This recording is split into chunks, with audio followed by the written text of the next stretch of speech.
va? Bienvenidos a todos. Este es el Festival del Bien Público en la televisión pública. Vamos a hablar con ustedes de diferentes problemáticas que aquejan a la humanidad.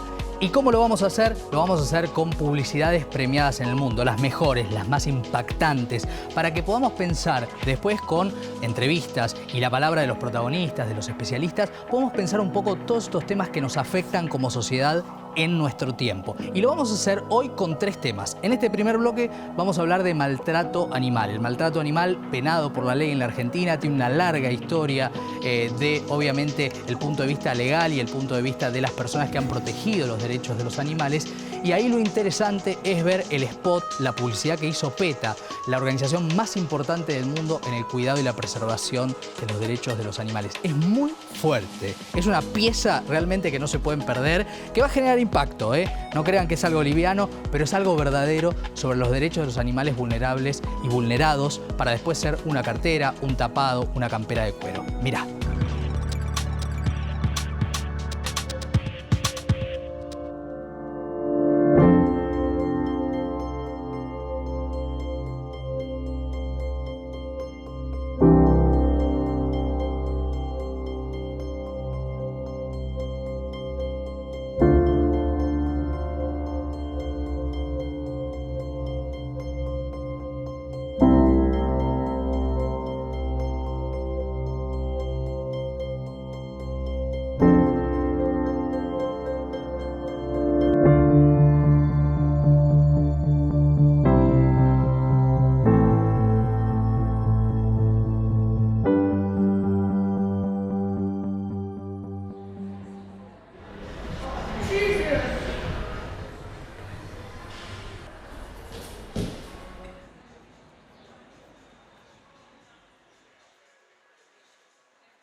Tenemos el gusto de comunicarnos con Gabriel Ochoa, representante de PETA Latino desde la ciudad de Los Ángeles. Gracias, Gabriel, por recibirnos. Y bueno, en primer término, tu impresión y tu reflexión a partir de esta publicidad. ¿Cuán importante es el impacto en una campaña de estas características? Es muy importante mostrar a las personas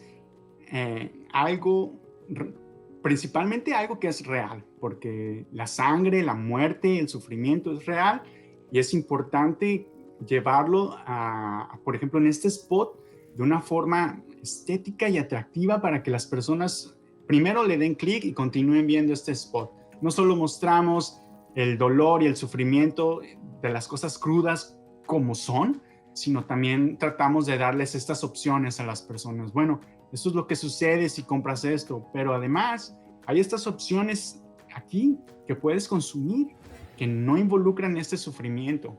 ¿Cómo le podemos contar a quienes desconocen el trabajo de PETA, que es tan importante, a qué específicamente se dedican, cómo trabajan y cómo certifican ustedes? Bueno, PETA es la organización más grande en defensa de los derechos de los animales en el mundo. Nuestras áreas de concentración es los animales que utilizan para la experimentación, los animales explotados en la industria del entretenimiento, los animales explotados y asesinados para nuestro consumo, nuestros animales de compañía, nuestras mascotas, nuestros perros, nuestros gatos, etc. Y en este caso, para este spot, los animales que son explotados para la industria del vestido, lo que son las pieles exóticas, la lana, el cuero, los pelajes. Nuestra misión es mostrarlo al público para que se den cuenta de qué es lo que hay detrás de cada producto y pues invitarlos a consumir otra clase de productos donde no se lastimen a los animales para su creación. ¿Cómo se realiza la certificación para que el público pueda saber que aquellas empresas que ofrecen productos son de la calidad correspondiente y tienen los cuidados correspondientes? ¿Cuál es ese trabajo de certificación? Es muy importante en que aprendamos a ser consumidores responsables y que aprendamos a revisar las etiquetas, las pequeñas letritas que vienen en todos los productos o que deben venir en todos los productos, y sepamos qué productos no lastiman a los animales y además son ecológicos, y bueno, elegir esos productos. Gabriel, las cifras del maltrato animal en el mundo, ¿cuáles son y si hay registros de descenso del maltrato animal en los últimos años? Y no hay un organismo en sí que se encargue de decir cuántos animales, de estar contando cuántos animales. Y puede ser diferente la apreciación de qué es abuso animal en un lugar y qué es abuso animal en otro lugar. Pero lo importante, lo que hace nuestra organización es llevar esta información al público para que todos detectemos, aprendamos a saber qué es maltrato animal. Porque muchas veces estamos acostumbrados, y más en nuestros países latinoamericanos, bueno, salimos a la calle y vemos a un perrito caminando por ahí buscando comida, y para muchos de nosotros es normal, pero Claro. para muchas otras personas eso ya implica un abuso, es un maltrato, la persona que dejó ese perro ahí. Por eso en muchos otros lugares están creando legislaciones, en este caso en particular, para que se dejen de reproducir animales y en cambio, en lugar de invitar a las personas a comprar animales, los estamos invitando a adoptar animales. Gabriel Ochoa, representante de PETA Latino, muchísimas gracias por esta comunicación, ha sido muy interesante este diálogo. Gracias a ti, muchas gracias por la invitación, y pues invito a las personas a visitar petalatino.com o peta.org para saber más acerca de nuestro trabajo y a que se unan a nosotros. Así es, muchas gracias. Bueno, esta campaña que estábamos compartiendo y la palabra de Gabriel Ochoa de PETA Latino tienen que ver, fíjense ustedes, con generar un impacto, ¿no? Pero también hay otro impacto del que podemos hablar, que es el impacto ambiental. Así como algunos deciden matar animales para hacer carteras, para hacer camperas, para hacer diferentes elementos de cuero, hay otros que toman una decisión muy fuerte y, ¿por qué no?, admirable, sin duda admirable. Jessica Puyo es una diseñadora argentina premiada en Roma que hace alta costura con elementos reciclados. Por ejemplo, sachet de leche. Así como lo escuchan, hace, por ejemplo, una cartera, un clutch de alta gama, de alta costura, con un sachet de leche, reciclados, y lo hace además con una perspectiva social. Escuchen este ejemplo que realmente vale la pena. Me parece que es bastante sutil, de hecho, por lo que sufren los animales, así que como que tienen que ser, a mi entender, de esta manera los mensajes para que las personas entiendan lo que sufren los animales y lo que significa portar una cartera hecha con piel de animal, ¿no? Cuando nosotros recibimos la cartera y lo pensamos como un objeto inanimado, quizás hasta incluso como un plástico, le despojamos toda esa realidad, digamos, biológica que tiene el cuero. Entonces nos olvidamos que fue parte de un ser que tenía órganos, que respiraba, que tenía, digamos, vida. Entonces, como que separamos demasiado y nos abstraemos de esa realidad.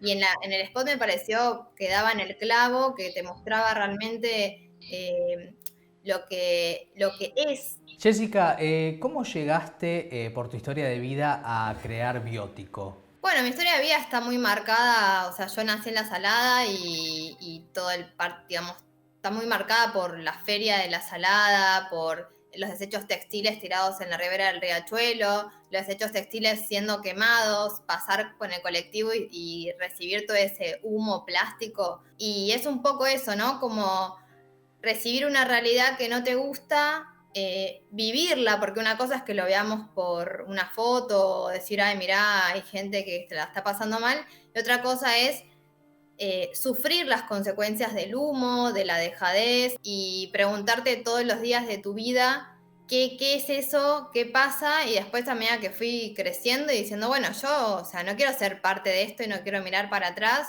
ni para el costado y quiero ser parte de la solución. Entonces, por eso crear este proyecto que lo que hace es trata de poner su granito de arena para eliminar los tiraderos de basura. Y también me imagino que a mucha gente, digamos, de tu entorno a cambiar la cabeza sobre algo que de pronto para muchos puede estar naturalizado, ¿no? La falta de quizás de participación más activa en cuanto a ciertas prácticas ambientales que no están bien.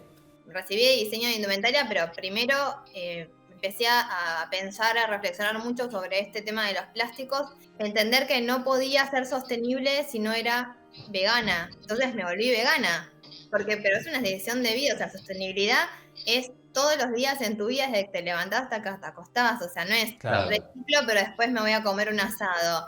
O sea, es un todo, aunque parezca absurdo a veces, pero es así porque yo lo que estoy investigando hace poco fueron las cifras de la cantidad de sachets de leche que se tiraban por día, y según cifras oficiales, por día se tiran 3.500.000 sachets de leche a nivel país. Bueno, muchos de los que están viendo esta nota quieren conocer tus productos, quieren conocer parte de lo que haces con Biótico. ¿Tenés algo para mostrarnos, para contarnos, para mostrarle a la gente? Sí, bueno, esta es una cartera que es un clutch que se abre así y que digamos está Divina. bastante. Esto es como más para salir, para una fiesta. ¿Y de qué están hechas para seguir la línea? Están hechas de sachet de leche. Ah, mira. Estos que están así blanco y negro de sachet. ¿Cuánta gente trabaja con vos para también saber eso? Mira, en la Asociación de Adultos con Discapacidad Intelectual, que se llama ALPAD y queda en Barrio Saavedra, ellos son aproximadamente 15 personas trabajando. ¿Qué hace Alpad específicamente? Bueno, lo que ellos hacen es, reciben el material que nosotros lo recibimos de vecinos y vecinas de Barrio Saavedra y también de Congreso, nos escriben y nos acercan los sachets. Entonces ellos lo que hacen es, lo abren, lo limpian y luego se corta en rectangulitos y se pliegan y se encastran y se arman unas tiras, que esas son las tiras que me entregan y que yo armo los diseños con ese material. Fantástico. Bueno, Jessica, felicitaciones. La verdad que es admirable lo que haces y nos alegra también bueno, el ejemplo y el reconocimiento que tenés. Así que te felicitamos y te agradecemos tu tiempo. Bueno, muchas gracias y también está bueno reflexionar que cuando abrís una de estas carteras no ves, digamos, esa imagen tan perturbadora que tiene una cartera de cuero, sino que ves un trabajo social, un trabajo nacional y sachets de leche que fueron recuperados. Es muy interesante, ¿no? Todo este testimonio de Jessica Puyo, porque estas movidas como las de Biótico hablan de una decisión total y cabal. Lo mismo que aquellos que son rescatistas, como la ONG Adoptá un Galgo, y justamente estuvimos hablando con una de sus voluntarias, con Natalia Belkov, que nos cuenta cómo se hace para rescatar a un galgo de las carreras, para evitar que estén dedicados a la caza y un montón de situaciones más que también tienen que ver con el maltrato animal. La ONG se encarga de lo que es el rescate, la recuperación tanto física como emocional de los animales rescatados, el tránsito y la recuperación de los mismos y la posterior adopción y seguimiento de los para su vida en familia. ¿Por qué los galgos? Los galgos sufren un maltrato tremendo a raíz de lo que son las carreras clandestinas, ya que hoy hay una ley que las prohíbe, pero igual siguen existiendo en todo el país. Y también son animales que se usan para la caza de la mulita, la caza de liebres. que es muy común en el interior de nuestro país. Así que, bueno, los galgos son explotados y sufren muchísimo maltrato, y de una vez que han cumplido su ciclo, tanto para las carreras como para la caza, son descartados, son abandonados, quedan con muchas secuelas de su vida en las carreras o en la caza. ¿Qué cantidad de galgos estamos hablando en cuanto a los que pasan por la ONG para ser recuperados, para encontrar su familia? ¿Qué nos puedes hablar en cuanto a números, cantidad de perros recuperados? La ONG ya cuenta con más de 2.000 galgos recuperados. El número del año pasado había sido de alrededor de 300 galgos dados en adopción. Hay muchas asociaciones que también se encargan de ese número, así que no es un número definitivo, porque hay muchos más lugares que se encargan del rescate de galgos. Natalia Belkov, muchísimas gracias por tu tiempo y bueno, y obviamente también el llamado a conciencia, ¿no?, de que la gente pueda aprender, si ve maltrato animal, también la posibilidad siempre de denunciarlo, ¿no? Sí, por supuesto que sí. Así que muchas gracias a ustedes por darnos la oportunidad para concientizar. Y venimos hablando del maltrato animal y fíjense ustedes la gravedad de esta problemática. Por eso es importante compartir estos datos. Si conoces algún caso de maltrato animal, es un delito y lo podés denunciar. Hay una prisión de 15 días a 1 año. Podés denunciarlo llamando al 911 o haciendo la denuncia penal en la comisaría más cercana al lugar donde sucedió el hecho, en la fiscalía o en la UFI, y también en el juzgado de instrucción, y obviamente está la obligación de que los funcionarios tomen estas denuncias. En un rato vamos a hablar de 2 temas, uno de ellos que está en agenda y que es candente y que nos atraviesa a todos, como el coronavirus, y una campaña en China muy potente que genera debates y muchos. Y además más adelante, seguridad vial, un tema que a todos nos sucede, por más que ahora circulamos menos, obviamente es un tema de bien público. Enseguida.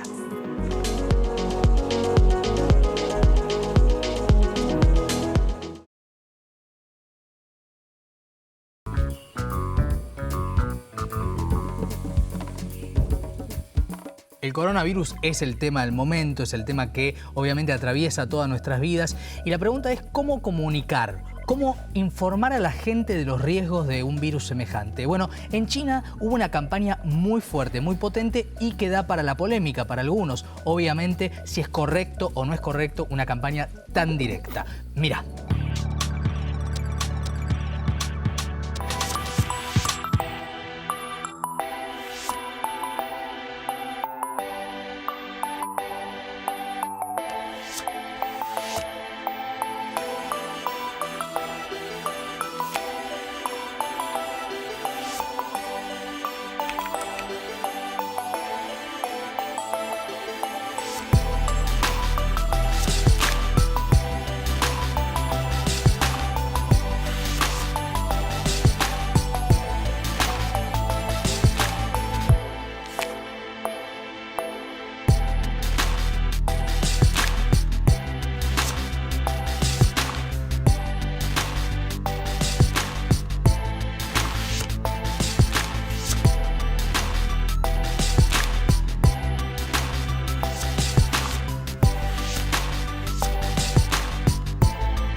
Y estamos comunicados con Adriana Amado Suárez, especialista en comunicación, campañas políticas, miembro de Poder Ciudadano. Y quería preguntarte, Adriana, además de agradecerte tu presencia, ¿cómo ves esta campaña? Si es propicio, si es violento, si es correcto. Mira, lo que nos sirve esta campaña es para darnos cuenta de que no hay estándares internacionales de comunicación. La comunicación depende muchísimo del espacio en donde se ejecuta. Esa campaña, sin una cultura de miedo o sin una cultura coercitiva, puede incluso hasta ser ridiculizada en culturas en donde no hay temor. pero a la vez te da un indicador de ese tipo de cultura. Es decir, la comunicación que ocurre te está hablando más del que la propone y el que la recibe que del mensaje en sí mismo. Y me parece que nos da un poco el resumen de esa cultura china y también nos ayuda a entender cuando a veces se habla de lo que se hizo en tal país o lo que se puede hacer en tal país, uno tiene que pensar que esas soluciones solo son posibles si se entiende la adaptación. En la cultura latinoamericana, la voz de la autoridad siempre es desafiada.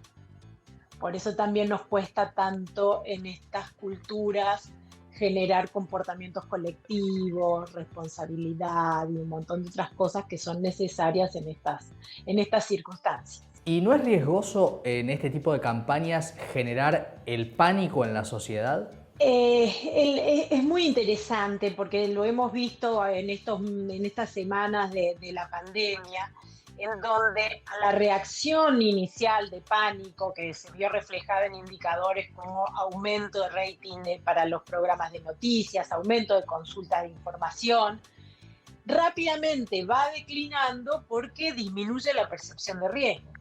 Y aún en los países en donde nosotros estamos analizando cifras por miles, pasa que en muchas poblaciones no hay casos en tu núcleo cercano.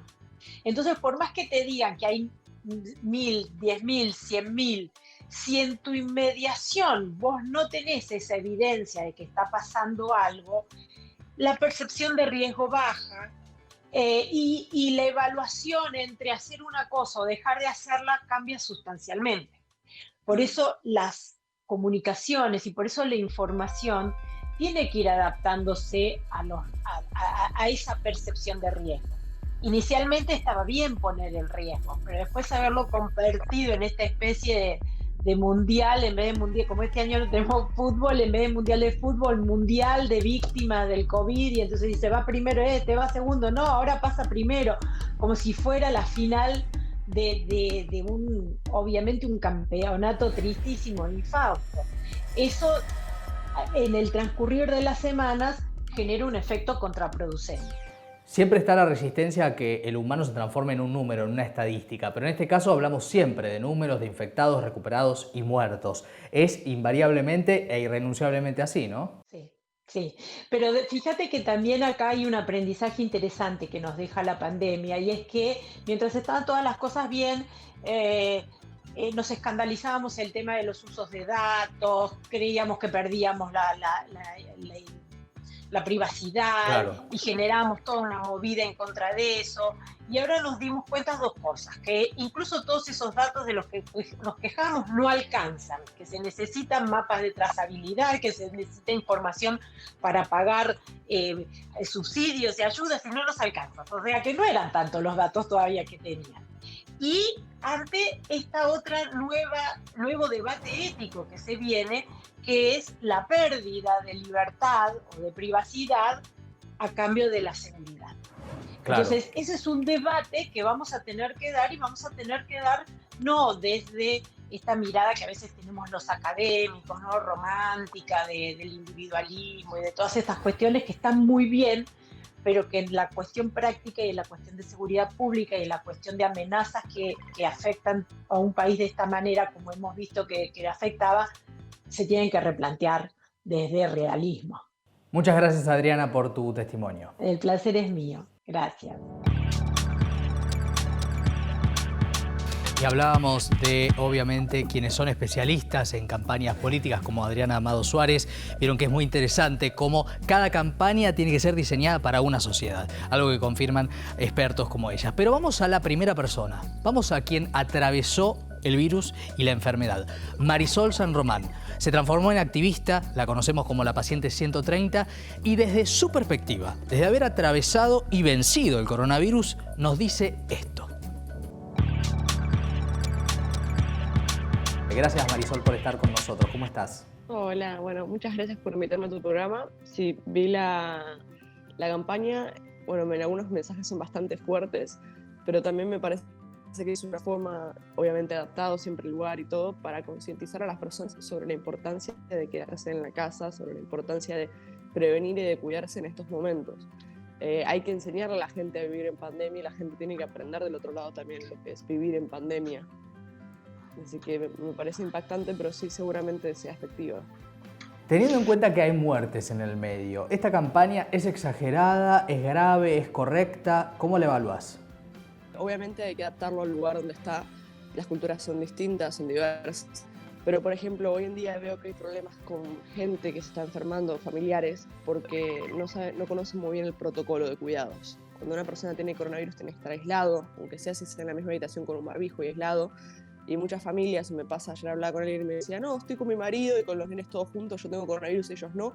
Así quizás soy un caso de coronavirus que no contagie. Y le tuve que explicar, mira, si tenés un coronavirus positivo, vos contagiás, y si estás con tus nenitos y con tu marido, muy probablemente se puedan contagiar.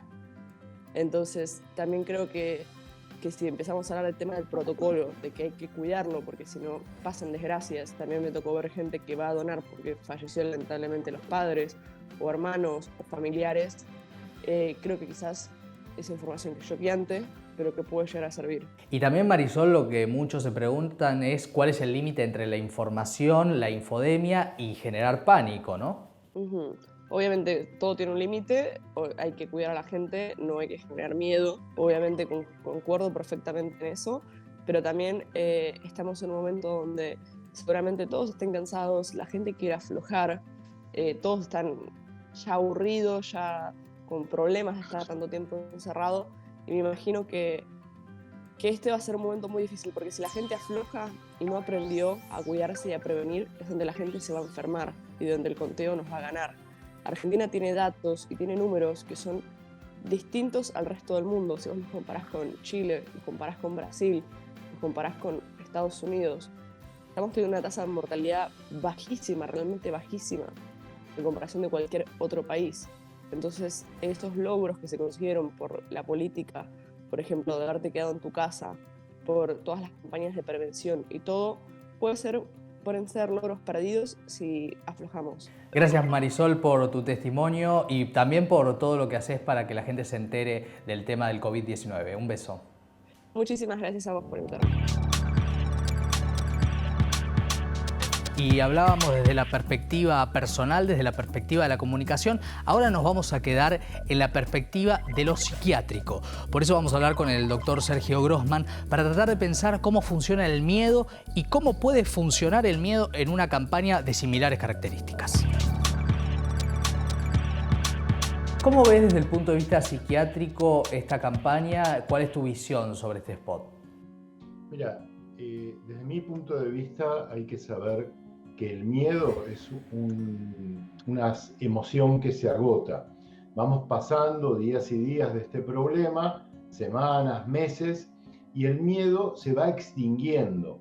Entonces, para continuar con las medidas que se requieren y con que la gente se cuide del modo que se le pide, hace falta más apelar al compromiso de las personas, porque el compromiso es más duradero. Sergio, ¿hay indicios de cómo puede salir la humanidad, cómo puede atravesar la humanidad el COVID-19 desde un punto de vista psiquiátrico? Yo sí entiendo que en esta etapa de cohesión se genera una inspiración altruista que hace que nos unamos, pero no creo que ni la pobreza, ni el dolor, ni el sufrimiento hagan que las cosas florezcan.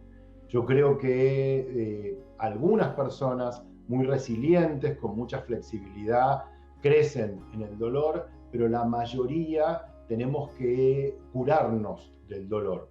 Y pienso que como sociedad también eso sucede de ese modo. Entonces, no me imagino que esto que es dolor y que es sufrimiento sea el parto de una sociedad mejor, sino una sociedad que va a necesitar curarse de este sufrimiento. desinformación, infodemia, desde qué punto de vista comunicar y cuán mal o bien nos puede hacer, obviamente de acuerdo al punto de vista que se elija. De eso estamos hablando en este caso a partir del gran tema que es el COVID-19. En un rato vamos a hablar de seguridad vial, un temón. Más de 6.000 muertos el año pasado en la Argentina, un tema que hay que resolver. Ya seguimos.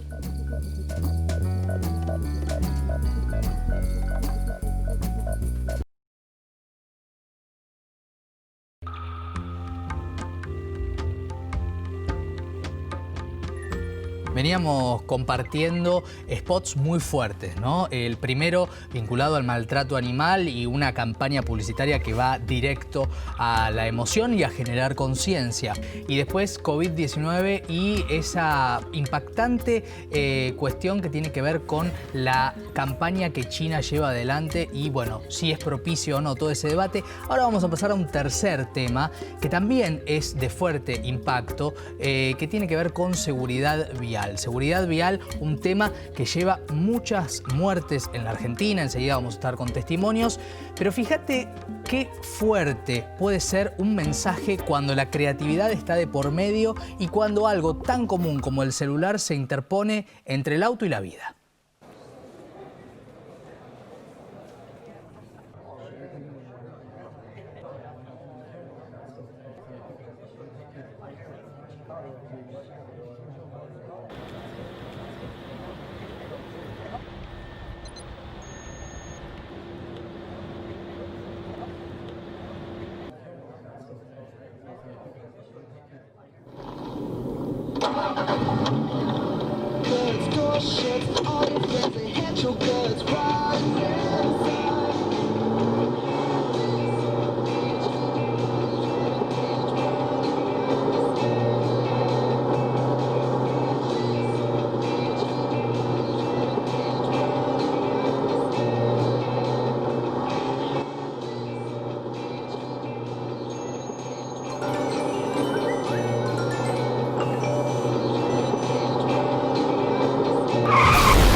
Y veíamos entonces este spot que la verdad impacta por lo que todos podemos vivir cuando distrayéndonos con el celular puede derivar en un accidente fatal, ¿no? Esta impresión que genera obviamente en todas esas personas que están en el cine, bueno, esa misma distracción, ¿no?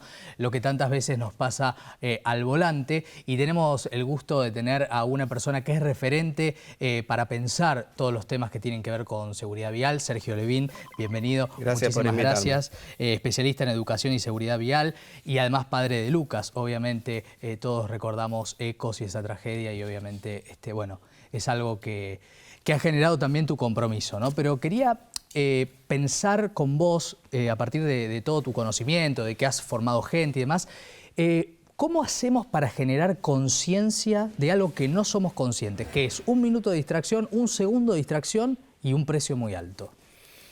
Es una pregunta compleja. Sí, pero vamos por ahí. Pero si vos te fijás en el COVID, porque tiene un punto de comparación, se generó, pero poniendo todas las herramientas y los recursos del Estado para que se genere. Del mismo presidente hasta el último empleado del Estado, campañas, programas periodísticos y todos ellos, y hasta ahí no lograron que toda la gente se convenza de que tienen que usar el tapaboca. Algunos están en contra de la cuarentena. Vos fijate, lo mismo tenés que hacer para que no mueran 6.000 y pico de personas cada año y hacer un plan de concientización. Evidentemente, tardan muchos años y décadas también para generar un cambio de conciencia. Es un cambio cultural el que hay que lograr en la Argentina, que se inició, pero todavía está en un proceso muy lento. ¿Cuál es el nivel de muertes? El año pasado fueron más de 6.600 las muertes. ¿Venimos con un nivel sostenido, creciente? Mira, yo creo que lamentablemente con la pandemia, es un momento excepcional. Claro, ahora es un momento excepcional. Bajaron ostensiblemente la cantidad de choques más o menos bajaron un 86% a la misma altura del año pasado, pero hay que contar que no hay casi vehículos en la calle. Ahora que aumentaron los vehículos, seguramente, y ya estuve leyendo y viendo que hubo ya algunos choques, se está sosteniendo, pero esto, insisto, no es magia, es un proceso que el Estado tiene que llevar. Tengo confianza en que la gestión actual de la agencia pueda hacer un trabajo acorde y bueno, espero que logren instalar algunas políticas públicas que queden en el tiempo y ayuden. Pensaba que muchas veces, y lo has dicho también en algunas charlas que has dado, nos cuesta pensarnos en el espacio público en relación a los otros, y ahí radica el problema, ¿no? Uno de los grandes problemas en la Argentina es el no saber compartir el espacio público. Creemos que el otro, el que va a cruzar, si yo voy para allá y el otro que viene a este lado es un enemigo, no existe, no sabemos compartir y no entendemos, no somos tolerantes, no tenemos respeto. Creo que básicamente en la Argentina uno de los grandes problemas por lo que hay tantos choques no es porque se maneja mejor o peor que en otros lugares, sino porque somos más irrespetuosos y menos tolerantes. Y eso hace que, evidentemente, esto que te puede pasar en la cola de un cine o en un supermercado, en la calle, entre un auto y una persona es mortal. Evidentemente tenemos que tener más concentración, más formación y más capacitación para poder encarar todos los cambios. Vamos a compartir la palabra en el marco de este tema y de esta charla de un hombre que es representante de un símbolo como es Luchemos por la Vida, que este año va a cumplir 30 años, Alberto Silveira, nos decía cosas como estas. ¿Cómo estás? Creo que es importante lo que pregunta, porque el objetivo de Luchemos por la Vida, como lo dice su nombre, es tratar de alcanzar eso que hoy podría parecer una utopía, y es que no muera nadie más en accidentes de tránsito en la Argentina. Cuando empezamos dijimos, si con todo lo que hacemos logramos salvar una sola vida, vale la pena. Después de algún tiempo nos pusimos, creo que sanamente más ambiciosos, y de un buen tiempo a esta parte querríamos salvar a las más de 7.000 vidas que se pierden todos los años en la Argentina en accidentes que se podrían y se deben evitar. Las publicidades fueron pensadas para eso, para llegar con un mensaje concreto hacia aquellos comportamientos que implican la pérdida de más vidas. Cinturones de seguridad, falta de uso de cascos, exceso de velocidad, falta de prioridad al peatón, uso de celulares durante la conducción, en fin, los temas que podríamos denominar claves para la seguridad vial, claves para la vida de cada uno de nosotros. Todo esto, que son experiencias que podemos hacer ya, son una gran posibilidad para el día de mañana. Alberto Silveira, doctor, un placer la charla, muchísimas gracias y una vez más, felicitaciones a Luchemos por la Vida por todo lo que hacen. Al contrario, gracias a ustedes también, sigamos luchando por la vida, a ver si podemos alcanzar la utopía, que nadie más muera en Argentina, ni por el coronavirus, ni por los siniestros del tránsito. 6.627 muertes el año pasado, son cifras a las cuales no deja de sorprendernos porque básicamente no las conocemos, no tienen la difusión, pero tienen una gravedad muy grande. 6.627 vidas se perdieron en el año pasado y me parece que hay una acumulación de falta de información al respecto, ¿no? ¿Cómo hacemos para llevar esto a cero? Lo pienso desde el punto de vista social, sobre todo. ¿Cómo hacemos para que la ciudadanía pueda darse cuenta de que si miramos el celular, si bebemos alcohol y conducimos, todos esos lugares comunes que todos conocemos, podemos morir o podemos matar a alguien? Es complejo. Es complejo. Yo creo que la formación de una cultura vial, nosotros seguimos mucho a España, y creo que la formación de una cultura vial son décadas. Claro. Décadas, porque te repito, si vos te fijás en el COVID, estamos alarmados por la cantidad ya de víctimas que tenemos en la Argentina, pero comparada con la cantidad de muertos en siniestro de tránsito que se da cada año en la Argentina, no es nada. Claro. Entonces, de eso nos sorprendemos, pero de los que mueren en tránsito no. Y creo que la mayoría de la gente, vos fíjate que es la primer causa de muerte en la Argentina, los hechos de tránsito, en el target de 15 a 29 años, que es el target de más joven, es el target donde los chicos sienten bastante, a mí no me va a pasar, esto le pasa a otro, jugar al riesgo, al peligro. Y está todas estas cuestiones del alcohol. Yo soy un defensor absoluto del alcohol cero para conducir. Hay muchas provincias que lo tienen, pero la ley nacional habla de 0,5. Yo creo que hay que bajarlo a 0. Hay que imponer culturas fuertes y que queden en el tiempo. Uno de los grandes problemas que tenemos es que cuando se termina una gestión de gobierno, viene otra y todo lo anterior lo borra de un plumazo y vos tenés que mantener y corregir. Porque creo que es la manera de instalar una política pública. Nadie en 4 años, sea la gestión que sea, va a poder cambiar un problema que tenemos de hace 50, 60 años en 4 años de una gestión. Es cambiar cabezas, es cambiar cabezas de los gobernadores, de los intendentes, de poner el tema como una prioridad. Para vos, obviamente, todo lo que decís tiene, digamos, un origen de una tragedia personal y familiar. ¿Te sirve como una especie de manera de colaborar socialmente para que tragedias como las de ECO no vuelvan a suceder? ¿Cómo lo vivís casi como una cosa quizás de alquimia, de colaboración social? Mira, esto fue al principio. Considerá que ahora en octubre van a ser 14 años, fue en el 2006. Al principio era así, era catarsis, era mantener presente la imagen de los chicos. En este caso hay que recordar que murieron 9 chicos y una docente, uno de ellos fue mi hijo que tenía 17, hoy cumpliría 30 en septiembre. Me interesó y más que nada con el convencimiento de que se pueden cambiar cosas. Yo siempre digo que si hay municipios que lo lograron arreglar, ¿por qué no se va a poder arreglar a nivel país? Más allá de que este es un país complicado en cuanto a lo vial por una cuestión de federalismo. Pero eso fue lo que me hizo al principio, fue una cuestión de catarsis y después se fue transformando en algo social, pero que tomarlo como un trabajo personal. Y cuando te toca hablar con padres que tienen que hablar con sus hijos para que sean conscientes a la hora de manejar y eso, ¿qué te pasa? Y hay que tratar de concientizar a los padres para que ellos concienticen a los jóvenes. Sí. Porque el gran problema es el ser el compinche del hijo en que, mirá, hoy tomamos un poco de alcohol, la previa y está todo bien y el padre le compra la botella al hijo, pero después el que va a manejar después de esa copa o de esa cerveza es el hijo.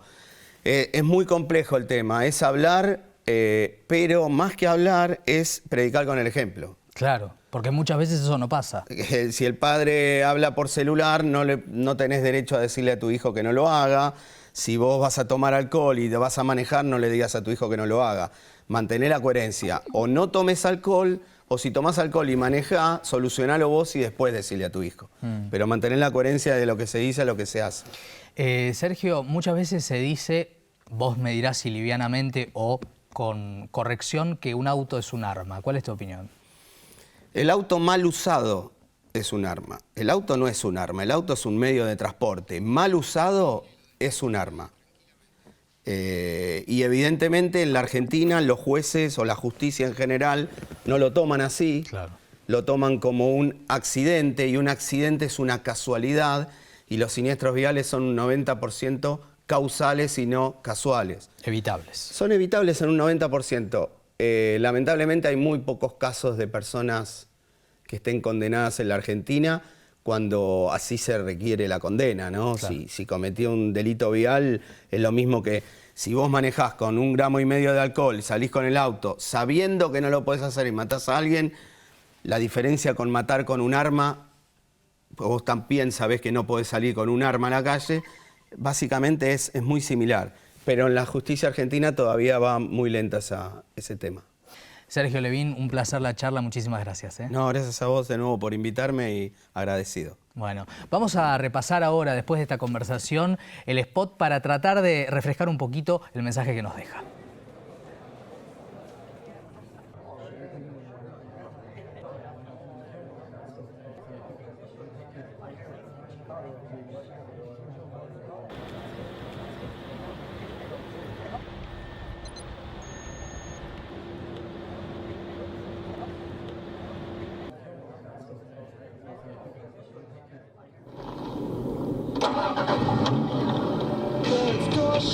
All your friends, they had your good.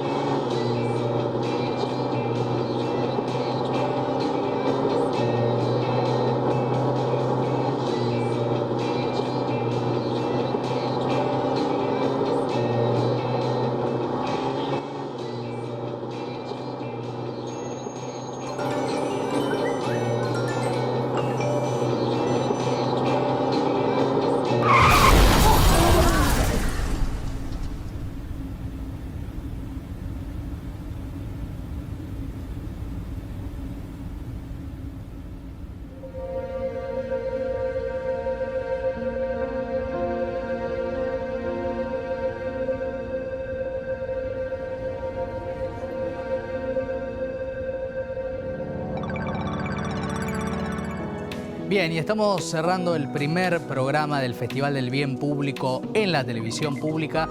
Hoy hablamos de maltrato animal, hablamos de coronavirus, hablamos de seguridad vial. Y la semana que viene vamos a insistir con este programa para que podamos pensar en televisión y lo vamos a hacer con más temas de bien público para compartir con todos ustedes. Gracias por haber estado y hasta la semana que viene.